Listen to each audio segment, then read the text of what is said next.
What's going on, Jeromes? Beautiful day for some Q&A. Bay. Thank everyone who submitted questions. First up, Doge has AirPods. Doji? What are some of your realistic draft crushes in the first round for us? My favorites are Amarian Hampton, Kenneth Grant, and Tyler Booker, and Jahdae Barron. So I didn't understand the question at first. All right, so Deion Walker's probably going to be like a mid day two selection.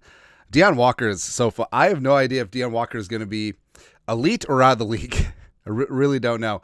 But freakish size, freakish traits, pretty damn good production as well at Kentucky. Played all over the place. He'd be a lot of fun. Now, Hampton, Grant, Booker, three of my crushes. Same thing with Walter Nolan. Jahdae Barron would be a ton of fun. A big slot, plays a little bit like Brian Branch. I think that he would be great for what Flores wants to do in that secondary. And also, if the Vikings don't re-sign Beasley, I think that one's a slam dunk. Very easy selection. Also, Barron's ability to play outside as well. I mean, you're good to go.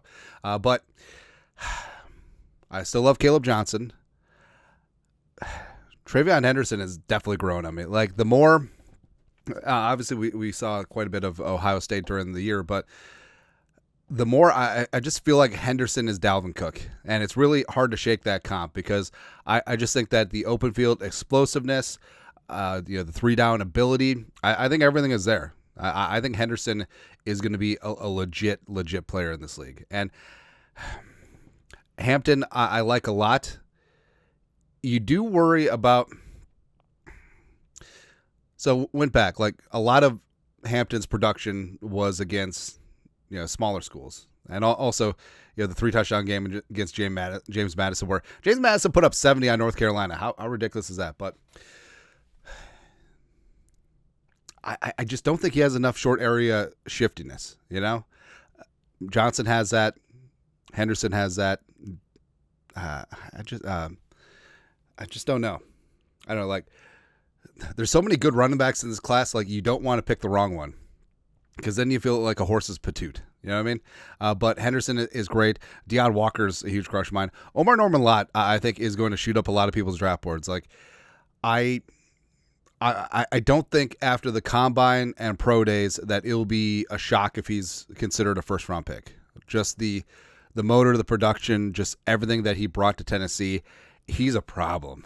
And showed up great at the Senior Bowl. I think he's going to test out of the gym as well. He's going to be really good. He's going to be really fantastic. So that's a crush of mine as well. Next, Ray Petty, OG Jerome. Do we sign Jonathan Allen or Daron Payne if either becomes available via free agency or feasible trade? So health is always an issue with these guys, but Payne. I don't think Washington parts of Payne. They're going to have to eat a lot of dead cap. He still has 2 years left on his contract, but Allen could be available. And Jonathan Allen's a stud. I've always respected his game. They can cut him and save around $15 million in cap space, which the commies already have $1 bajillion of cap space, anyways. So I think that Allen could be a cap casualty, and he can still bring it. Health is obviously a concern, but in terms of like a value deal, like I don't think he's going to break the market out there, especially with as good of a defensive tackle class as this is. But I mean, Jonathan Allen being available, I mean, Viking, 100% Viking. Would absolutely love if he was in purple. Next, ENF. Biggest draft fear. Mine's just trading back to trade back and missing on the talent that might be there. So, valid concern, of course, given Kwesi's 2022 history. But I like that Kwesi is aggressive and isn't afraid to take chances, and also isn't afraid to do things not by the book. Because his first draft, like he traded with the Lions and the Packers, and usually it's a no-no to trade in division. He did twice. And usually it's a no-no to trade up before the draft, but he did that last year, and he put himself in a spot where the Vikings could have made a attractive package to move up into the top 5 for a quarterback, but they stood pat at 11, moved up to 10. I took J.J. McCarthy, got Diamond Dallas Turner. All right, so everything is going to work out there.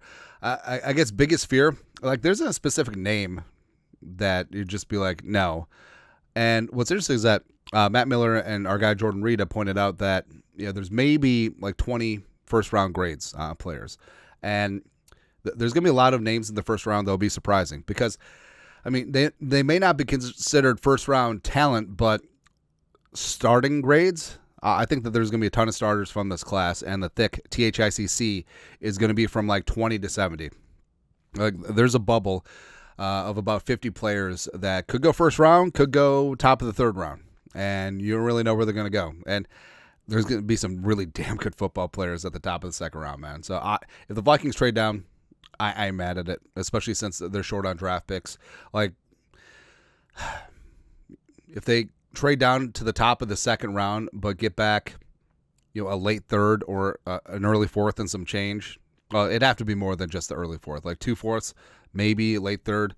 I wouldn't be mad because that's where that's where the studs are going to be in this class. It's going to be kind of weird. Next, Michael Hendricks, thoughts on using franchise tag on Murphy versus Darnold. Also threw Cambezy in there just because. So if they tag Darnold, it won't be to play on the tag, or transition tag, it won't be to play on the tag. It'll be to tag and trade, facilitate something with that. With Murph, so Murph is projected to get $22 million per year via Spot Rack on a multi-year deal. The projected franchise tag for Murph would be $20 million. I don't know. Could you get by with a transition tag on Murph? I mean, it's possible. All right. And with Beasley, that's a non-starter at safety because he's projected at $17 million and change, which would make him a top 5 safety. The tag, because the safety market's just whacked right now, man. But $19.6 million, on the franchise tag. But if they use the franchise tag, I think it will be to tag and trade Darnold. I don't really see any other spot where they would use it. I just really don't see them using the franchise tag on Murph. But I guess we'll find out this afternoon as the franchise tag window opens. 2 weeks, get your tags in. There you go. Next, goal to the bowl. Do you want to extend Ryan Wright? Yes. So Ryan Wright was fantastic as a rookie, very bad year 2, and very good year 3 again. And all that hit in yardage is great. And black and white stats, you don't always tell the full picture of how good of a punter is. But with Wright, he's got a good leg, and sometimes he can occasionally boom it when it hits it right. What's more importantly is that he's got good touch. And was it Seth Vernon was the punter they had in camp? Seth Vernon could punt the ball consistently 70, 80, 90 yards, but he had zero touch, and also he couldn't really hold very well. And Ryan Wright can do all that because Wright's holding is really underrated. And Wright working with DePaula, that long snap, that snap hold, that relationship, it's underrated. And you really have to have an understanding and chemistry in that spot.